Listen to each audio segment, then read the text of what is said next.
कठुआ के अंदर बीजेपी का कार्यालय बन रहा है, जो इलीगल वहां पे जो कंस्ट्रक्शन हो रही है वो सरकारी जमीन पे हो रही है, और ये कह रहे हैं कि कुछ कंपनीज जो है ना वहां पर जो है कब्जा कर रही है। इनके दौर में ये सारी चीजें हुई है, इनको सवाल पूछने का कोई अधिकार नहीं है। ऑटो की एम्बुलेंस कठुआ में चल रही है जिसकी स्पीड 30 किलोमीटर है, 30 किलोमीटर है सर, उसमें मरीज कब जो है जम्मू के हॉस्टल में पहुंचेगा? 30 किलोमीटर की स्पीड से जो है ये लोग नहीं चलेंगे सर।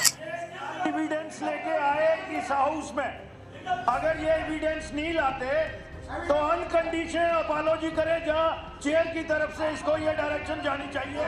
कल ये एविडेंस के साथ आए, कल ये प्रूव करे on the floor of the house कि बीजेपी का ऑफिस कठुआ में जो बन रहा है illegal, he has to prove on the floor of the house. यहाँ इस हाउस में हूँ, मैंने कभी भी कोई इल्ज़ाम किसी को नहीं लगाया जब तक मेरे पास इतने कंक्रीट सबूत न होते, तब मैं बोलता था। इसलिए मैं मेहरबानी करके ये प्रिविलेज में आ जाएगा।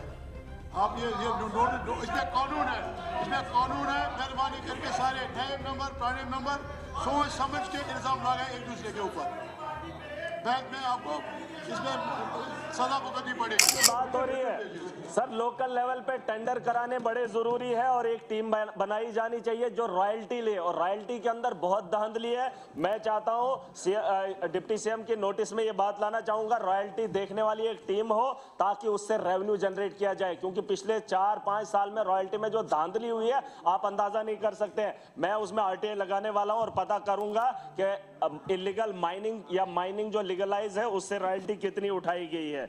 और मैं डिप्टी सीएम साहब से उम्मीद करूंगा कि आने वाले बजट में इजाफे में माइनिंग का एक बहुत बड़ा योगदान रहना चाहिए। सर पीडब्ल्यूडी की बात है, टेंडरिंग टाइम पे नहीं होती है, जिस तरीके से हमारे एक दोस्त ने कहा, बहुत अच्छी बात कही, 3 महीने के अंदर हमारे काम होते हैं, लेकिन जब टाइम पे टेंडरिंग नहीं होती है तो काम शुरू ही नहीं होते हैं, ना वो कभी खत्म होते हैं।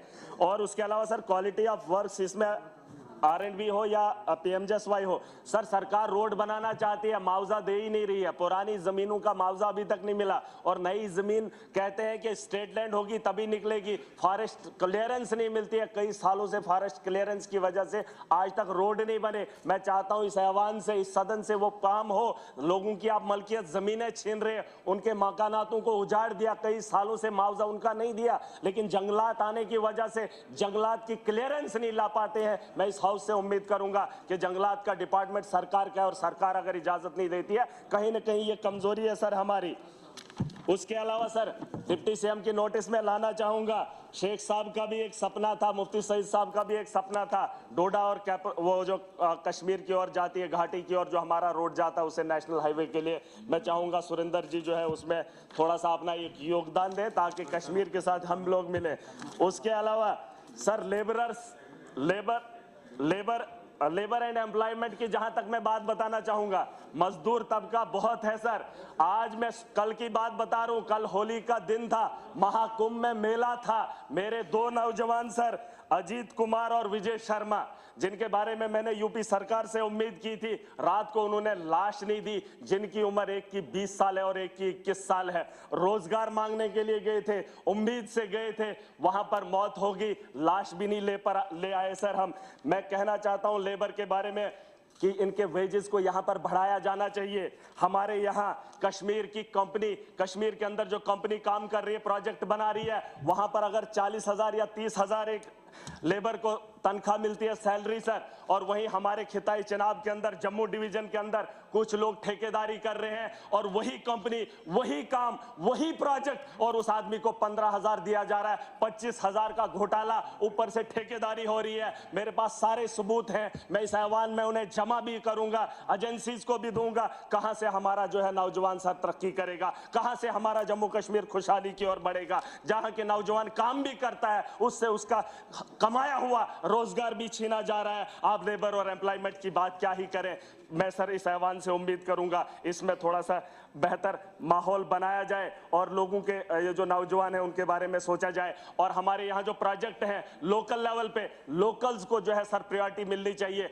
हमारे इलाके के अंदर पावर प्रोजेक्ट बनने जा रहे हैं, प्रोजेक्ट बनने जा रहे हैं। मैं चाहता हूं कि बाहर के लोग वहां आकर धांधली ना करें और कोई पॉलिटिकल प्रेशर ना पड़े। मैंने अपनी आवाम को कहा है, जिन लोगों की जमीनें खोदेंगे, जिन पहाड़ों पे ये लोग कब्जा करना आएंगे, जहां से ये रेवेन्यू जनरेट करेंगे, जाएंगे, अपने घरों को बनाएंगे, वहां से हमें अगर रोजगार नहीं मिलेगा तो बड़े पैमाने पे सर मैं अभी खत्म कर रहा हूं, इंडस्ट्रीज पे आ रहा हूं। इंडस्ट्रीज से कोई फायदा नहीं है। अभी किसी ने कहा लखनपुर के बारे में सोचा जाना चाहिए। हमारे यहाँ ईंटों के भट्ठे हुआ करते थे जम्मू के अंदर, वो बंद पड़े हैं, उन्हें गिरा दिया गया है। ईंट पंजाब से आ रही है, शरेआम लखनपुर से क्रॉस हो रही है। हमारा सरिया नहीं बिक रहा है, सीमेंट नहीं बिक रहा है, क्योंकि पंजाब और हरियाणा से जो चीजें आ रही है वो डायरेक्ट लोगों को सस्ती दामों पे मिल रही है, या फायदा हो रहा है। हमारे यहाँ लोकल जो है ठप हुआ है। ये सवाल मैं इन लोगों से पूछना चाहता हूं। वही महाराजा का सपना था, उसने कहा था पंजाब का आदमी यहाँ पे कारोबार ना करे, दिल्ली का आदमी यहाँ कारोबार ना करे, क्योंकि हमारे लोगों को जो है यहाँ मुश्किल है, जमीन की कमी है।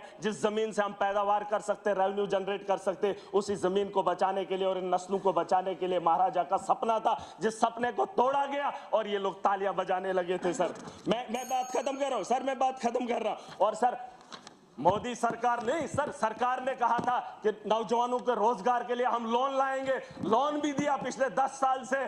सर पैसा बांटा जा रहा है, बताया था कि ये लोग सब्सिडी देंगे, उन लोगों ने वो पैसा वापस भी किया, उनकी सब्सिडी नहीं आई, डिप्रेशन का शिकार है, ना लोन अदा कर पा रहे हैं, उस उम्मीद में है कि हमारा पैसा कब वापस आएगा। सर बात खत्म ही करूंगा, सर बात खत्म ही करूंगा। मैं चाहूंगा इन लोगों को बता दो सर सर सर सर इन्होंने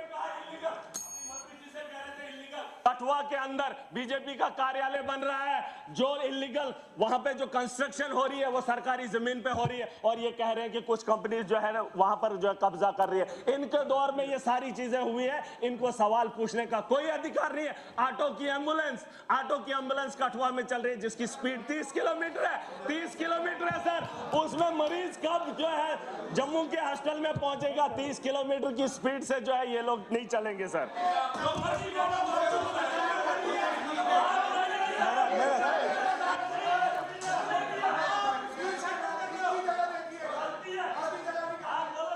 मेरे श्यामला जी मेरी बात सुनिए।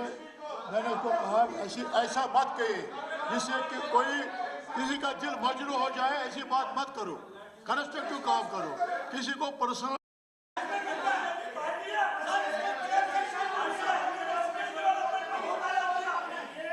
एविडेंस लेके आए इस हाउस में। अगर ये एविडेंस नहीं लाते तो अनकंडीशनल अपॉलॉजी करे, जहां चेयर की तरफ से इसको ये डायरेक्शन जानी चाहिए।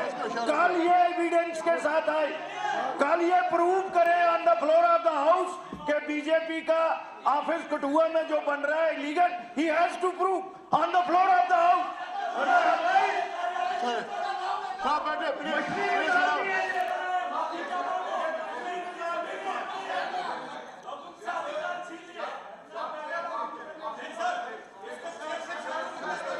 आप ऐसे बोलो।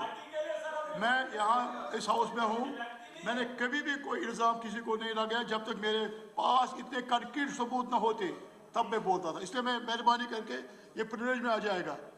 आप ये इसमें कानून है, मेहरबानी करके सारे नए मेंबर पुराने मेंबर सोच समझ के इल्ज़ाम लगाए एक दूसरे के ऊपर। बैंक में आपको इसमें सजा भुगतनी पड़ेगी। बस ठीक है, चलो अकरम जी।